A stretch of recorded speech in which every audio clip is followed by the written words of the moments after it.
أحبتي الكرام في كل مكان، السلام عليكم ورحمة الله وبركاته.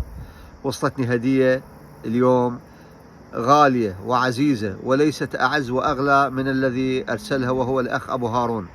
أرسل لي هاي الهدية لإعجابه بالمحتوى مالتي ونظير الخدمات الإنسانية اللي جاي أقدمها بدون مقابل لأي شخص أعرفه أو ما أعرفه.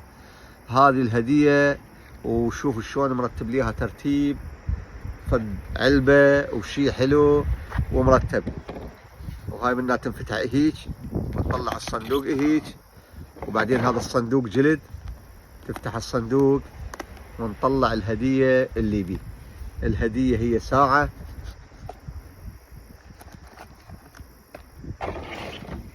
طبعا ساعة، هاي الساعة